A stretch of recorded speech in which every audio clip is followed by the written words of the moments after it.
In this mini lecture, which will be part 1 of 3, we'll learn about a new reaction called the nucleophilic substitution of alkyl halides.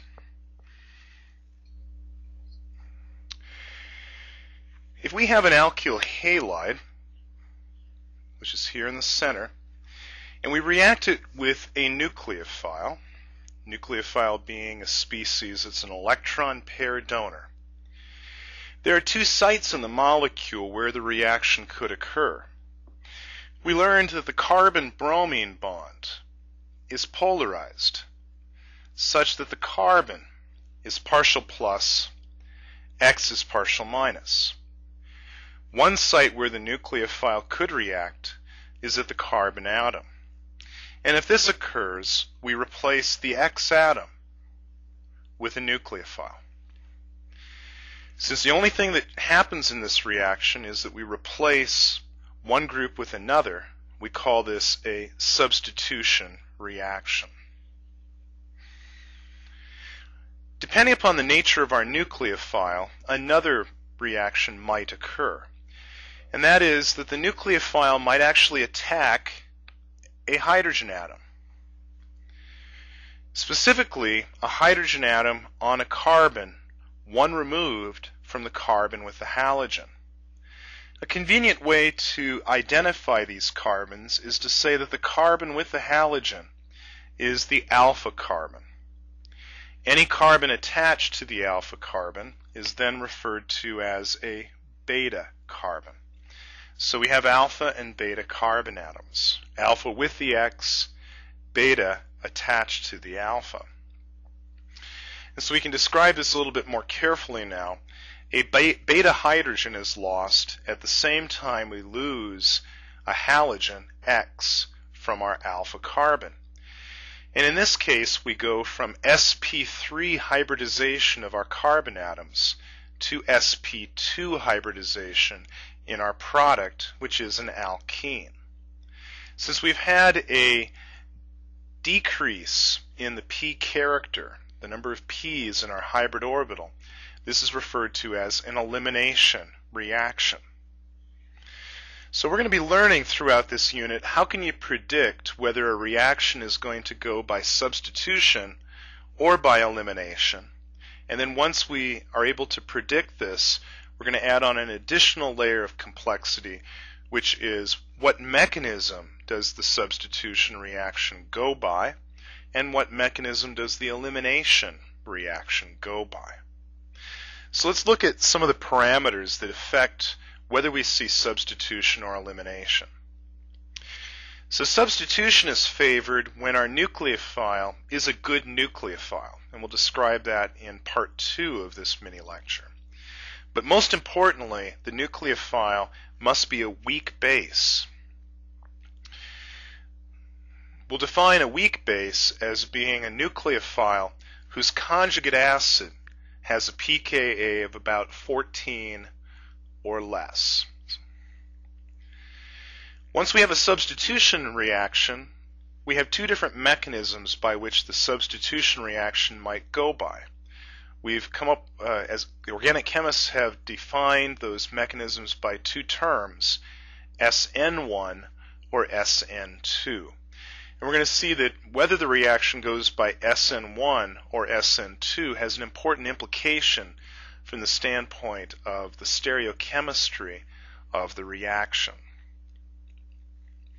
Now, an elimination reaction is favored when our nucleophile is a strong base. And that will be when the conjugate acid of our nucleophile is 14 or greater. Elimination is also going to be quite strongly favored at high temperatures. So if we see heat, very often we're going to predict that elimination will start becoming favorable. When we form the alkene product, the major product that's formed has the greatest number of carbon atoms attached to the alkene. We call that the most substituted alkene, and we'll see examples of that in not parts 1 through 3, but in the elimination mini lecture that will follow. And an elimination mechanism can proceed by two different mechanisms, E1 or or E2. And we'll learn about what those mechanisms are in the elimination mini lecture. Let's look at different kinds of alkyl halides for starters. We've learned that if we have a carbon atom that has one attached carbon, that we call this a primary carbon atom. Well, similarly, a carbon that has a halogen on it, and that carbon is a primary carbon, is referred to as a primary alkyl halide. If the carbon where the X is attached to has two carbons on it, we call it a secondary alkyl halide. And if we have a carbon with three carbons on it that has a halogen on it, we refer to that as a tertiary alkyl halide. And we're going to see that the mechanism of the reaction depends quite strongly on what kind of an alkyl halide we have as our starting material. Now, we learned that we name molecules in IUPAC naming as haloalkanes. This terminology, alkyl halides, is more of a common name for these molecules, where we refer to the carbon portion of the molecule as an alkyl group that's attached to a halogen. So these are interchangeable. Haloalkanes, alkyl halides are the same species. So let's look at our strong bases. These are four bases that it's really helpful to memorize. The strongest base is NH2-. Since the negative charge is on a nitrogen atom, which is weakly electronegative, this species has a very strong basicity. Its conjugate acid is ammonia. And ammonia has a pKa of about 35. So this is a very weak acid, and as a result, NH2- is an exceedingly strong base. If we react amide with primary, secondary, or tertiary alkyl halides, we're going to see elimination being the only product that would form. Another species is called acetylide anion. It has its negative charge on an sp hybridized carbon atom. We did not learn this when we talked about acid-base chemistry, but an sp hybridized carbon atom can actually stabilize a negative charge quite well. And as a result, this species can exist. It's not a highly unstable species.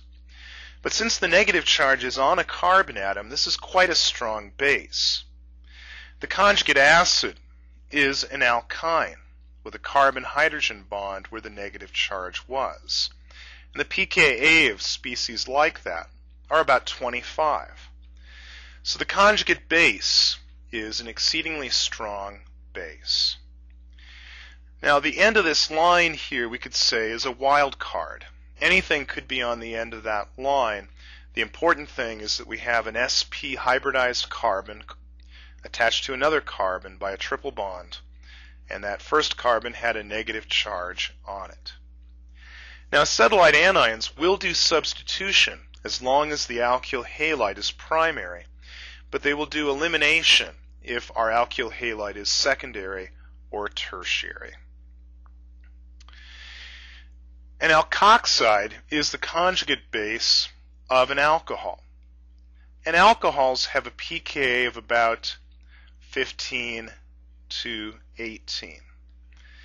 As a result, alkoxides, the conjugate base of an alcohol, is quite a strong base, not as strong as the two bases above it.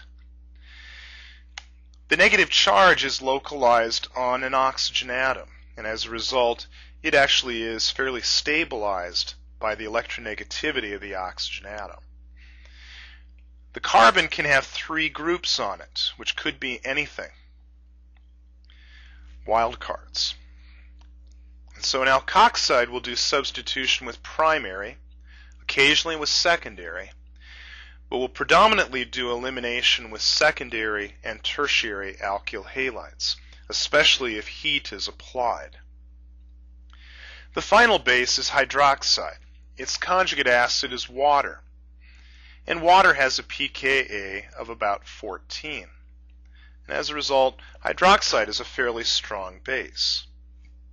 It will do substitution with primary alkyl halides, but elimination with secondary and tertiary alkyl halides. So these are the four bases that are quite strong that will tend to favor elimination, especially when we heat or when we have a secondary or tertiary alkyl halide. And we'll see why secondary and tertiary are somewhat different than primary in part 2 of this nucleophilic substitution series.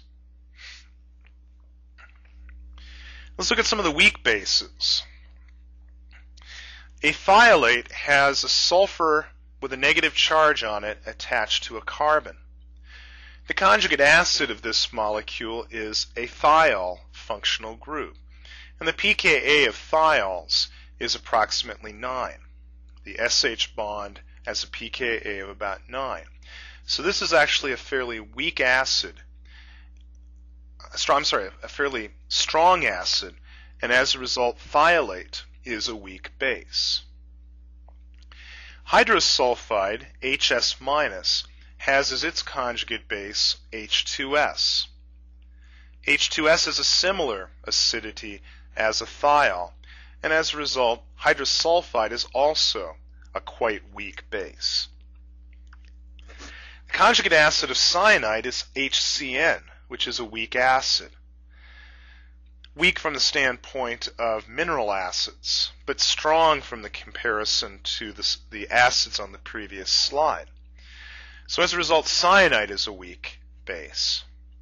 The conjugate acid of iodide is HI, which is a strong acid. A carboxylate is the conjugate base of a carboxylic acid, shown over here. A carboxylate is a fairly weak base because carboxylic acids have a pKa of around 5 to 6.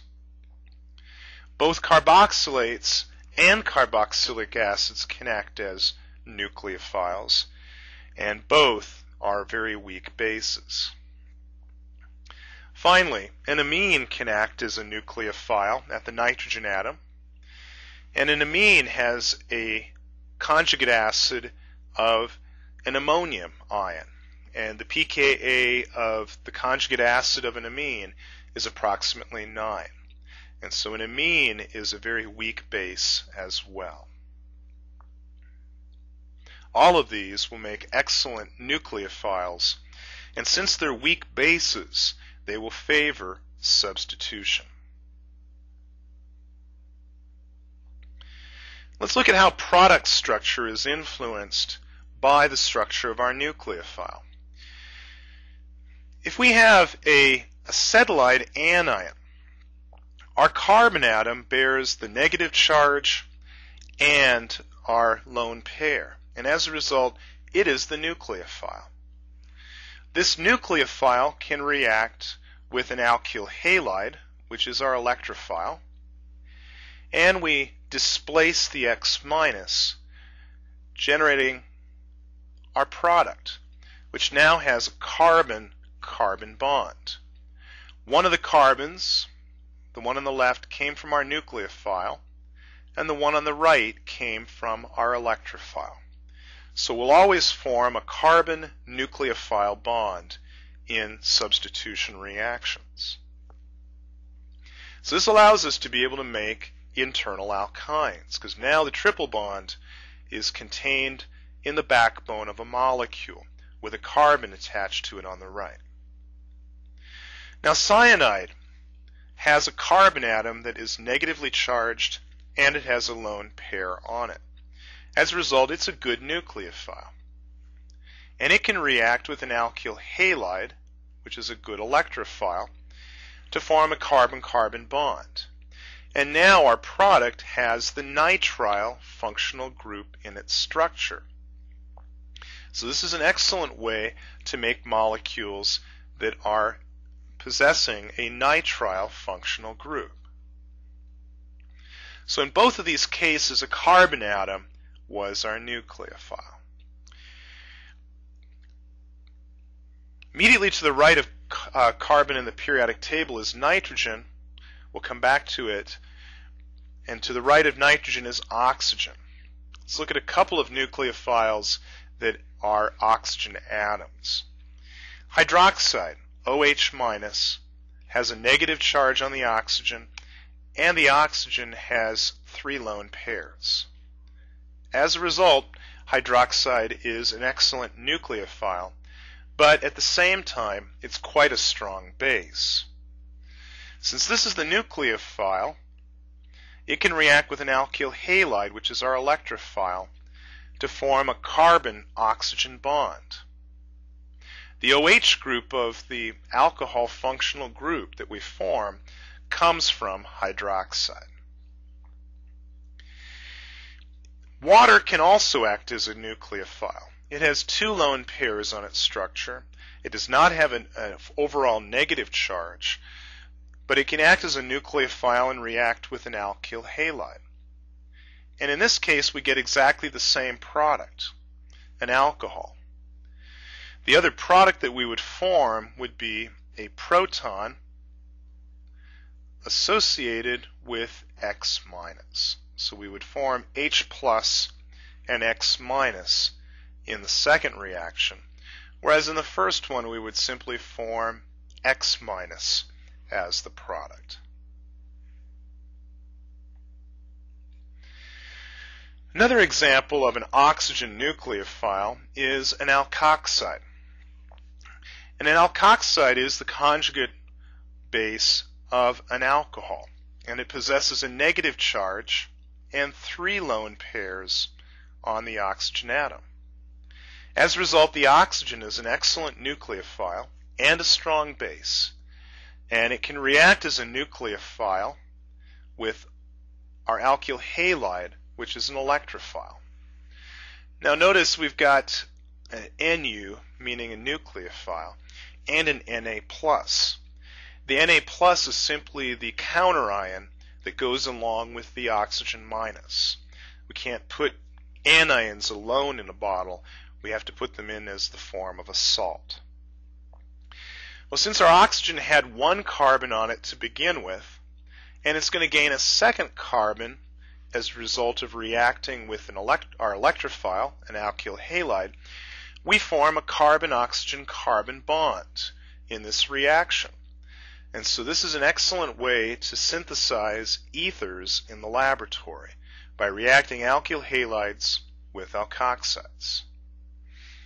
The same outcome can result if instead of using the alkoxide, we use a regular alcohol as our nucleophile. The oxygen of our alcohol has 2 lone pairs on it.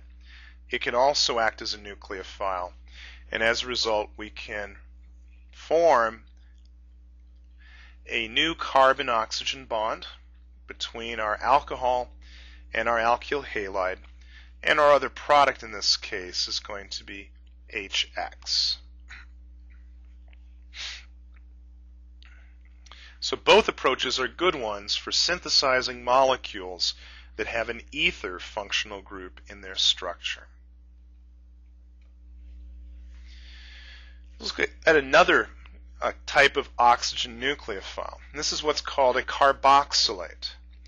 A carboxylate is the conjugate base of a carboxylic acid functional group. It has a negative charge on an oxygen atom and a total of 3 lone pairs on that oxygen. The carboxylate is resonance stabilized because we can delocalize the negative charge from the oxygen indicated here to the other oxygen through electron pushing. So as a result, a carboxylate is quite a stable base. It's a weak base, but it's also a very good nucleophile. And being a nucleophile, it can react with our alkyl halide to form a carbon-oxygen bond in our product. This carbon-oxygen bond formed between the oxygen of our carboxylate anion and the carbon of our alkyl halide, shown in black. The same outcome can be observed if we use a carboxylic acid as our nucleophile. With its two lone pairs on the oxygen atom, we can displace the X of our alkyl halide and generate an ester functional group plus HX. So both of these reactions are good ones to convert a carboxylate or a carboxylic acid into an ester. Now I should note that carboxylic acids can be easily converted into carboxylates by doing an acid-base titration. You did this in general chemistry, reacting a carboxylic acid with sodium hydroxide to form a carboxylate. And so we can use either one of these, the carboxylic acid or the carboxylate, to synthesize an ester in the laboratory. Let's now move back to nitrogen. Nitrogen amines are quite good nucleophiles, and the nitrogen of an amine can exist in a couple of different forms. The nitrogen might have one or two carbons on it, and if that's the case, we call it a primary or a secondary amine, respectively. A primary or secondary amine has one lone pair on the nitrogen, which it can use to react with an alkyl halide. So it's a good nucleophile. It reacts with the alkyl halide to make a new carbon-nitrogen bond. The product that we initially get has the nitrogen still having a positive charge on it. And this is a result of nitrogen having 4 bonds and 4 valence electrons when it would like to have 5 valence electrons. This species is the conjugate acid of an amine, and we call it an ammonium salt.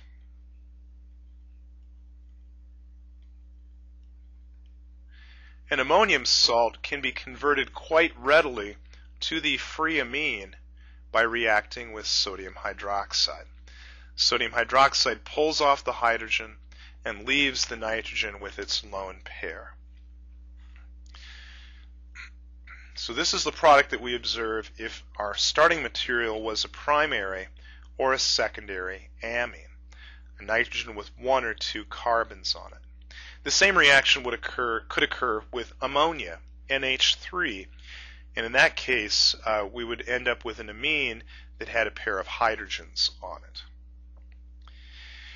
If we react a tertiary amine, and a tertiary amine is going to have 3 carbon atoms on the nitrogen, once we react the tertiary amine as a nucleophile with our alkyl halide, we're going to form a carbon-nitrogen bond.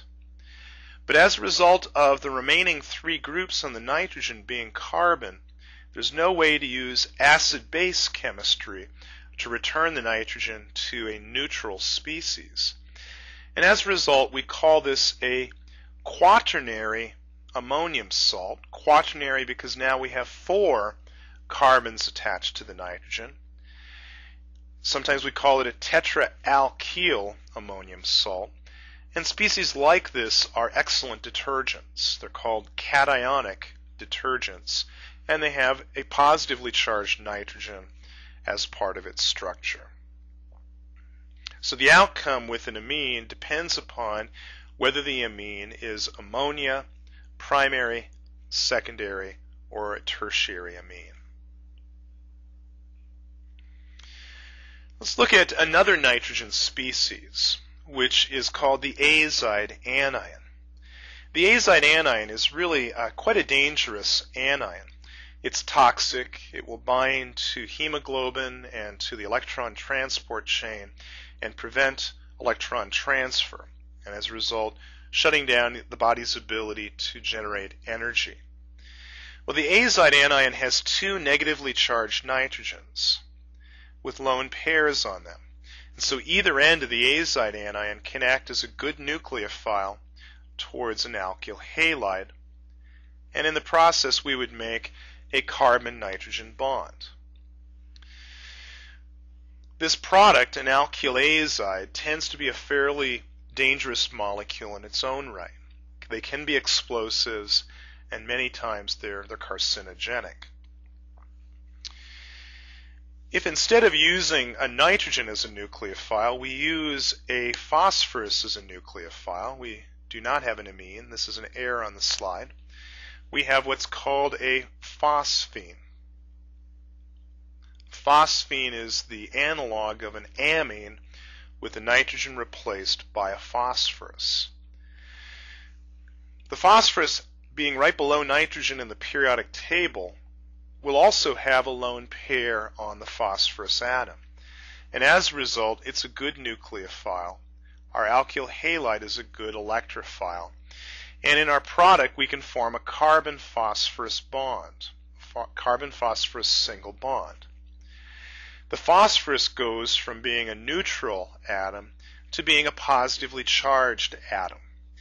And we call species like this a phosphonium salt. We'll see in the second semester organic chemistry that these are excellent starting materials for being able to make carbon-carbon double bonds.